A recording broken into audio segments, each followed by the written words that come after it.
կներեք։ Ես ուզում եմ մի թեմայի մասին էլ խոսել ձեզ հետ, այս տարանջատումները, այս տեղացի, այնտեղացի, այ դա քանդեց մեր տունը, մեր բոլորի տունը։ Դա ամենածանր Ես հիշում եմ 8-9 տարի առաջ ես մի հաղորդման հյուր էի, կարծեմ քառորյան էր այդ ժամանակ եւ ես շատ անտրամադիր էի ու ընդհանրապես այդպիսի ժամանակ ցանկություն չկա որևէ գնաս ինչ խոսես կամ նույնիսկ չեմ էլ երգել, ես 2 տարի այս պատերազմի ընթացքում չէի կարողանում ինձ բերել մի վիճակի, որ գոնե կարողանամ երգել, որ ինքս էլ չխելագարվեմ, ուրեմն այդ ժամանակ չուզելով գնացի այդ հաղորդմանը, չեմ ասի ինչ հաղորդում էր, ու այնտեղ էլի այդպիսի թեմա եղավ ու ես նորից ասացի, որ չի կարելի ասել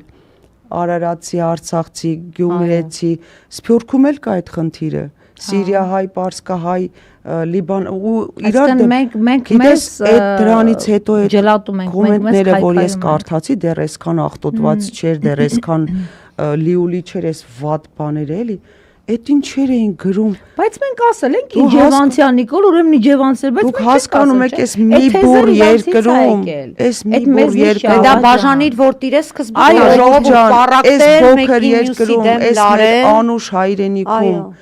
Ինչի եք տարանջատում, լավ, ոնց կարելի է, որտեղ մի պահ եղավ խոսակցություն, որ Արցախը տանք, թող գնային էս անեին, թող իրան, այնպես են խոսում, ոնց որ օտարի մասին էին խոսում։ Երրորդ դեմքով։ Ու ես մի հանրահավաք միտինգի ժամանակ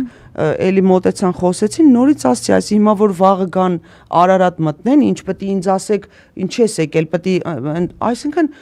ես չեմ հասկանում, էլի ոնց միանգամից սենց արագ կարողացան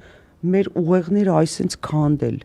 Ոնց, այդ ինչ տեխնոլոգիա է, բնականաբար մեզ ուսումնասիրել էին Ալլա ջան։ Տեխնոլոգիա է եւ հետո ես մի բան ասեմ, Նիկոլը իդեպ ինքը ֆանտաստիկ է այդ հարցում, ինքը փայլուն կարողացել է ուսումնասիրել մեր ժողովրդին ներսից ավելի շուտ ես չեմ ուզում ամբողջական պատկերը տամ մեր ժողովրդի այդպեսին, բայց ներքին շերտերը, այն շերտերը, որոնք երբևէ իրենց ես հենց տենց էլ կասեմ բներից իրենց գլուխները չէին հանել դուրս եւ իրենք գիտեին իրենց անելիքով պիտի զբաղվեին, իրենց հացը առնեին եւ ապրեին, գնային իրանց համար քնեին, առավոտն էլի արթնանային, գնային աշխատեին, գնային սրանց երբ որ բոլորին ինքը ասեց, որ դուք ինչ ուզեք կարակ անեք եւ քարտ բլանշ տվեց։ Այո, քարտ բլանշ տվեց եւ ասեց դու վարչապետ ես եւ ամենավերջին խուլիգանությունները հանդուրժվեց եւ այս հայհոյախոսությունը մտավ մեր կյանք, սրանք հասկացան, որ իրենց աստղային ժամն է եկել, որովհետև իրենց նման մեկն է եկել իշխանության։ Սա վտար միրա սեռական օրգանները ասում էին, ինքը չէ ջնջում դրանք։ Ներողություն, հասկանում եք հիվանդը մեկն է եկել։ Հայաստանի բոլոր իշխանությունները անկախ ամեն ինչից մեկը լավ, մեկը վատ, մեկը ճիշտ, մեկը սխալ, որևէ մեկը, բայց ինչի՞ եմ ասում, որ ընտանիքնապետության հիմքը։ Հիմա ընտանիքում է, մի րոպե պատկերացնում եք, ընտանիքում հայրը ասի կնոջը երեխաներին, քուրոջը, եղբորը ասի, ինչ ուզում եք արեք, ինչ կլինի։ Քաոս։ Չէ, պիտի լինի այդ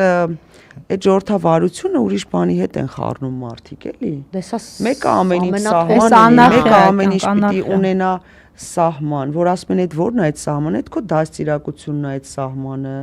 այդ քո խելքն է, այդ քո բարոյականությունն է, այդ քո ապրելակերպն է։ Նույնիսկ ազատությունը պիտի սահման ունենա, նույնիսկ բարությունը, որտեղ բարությունը կդառնա հիմարություն, ազատությունն էլ որ սահման չունենա, դառնում է ամենաթողություն, լկտիություն։ Բայց կներեք, այստեղ պետք է ֆիքսել, որ այդ ամենաթողությունը թույլատրված է միայն այն մարդկանց, ովքեր իրեն աջակցում են։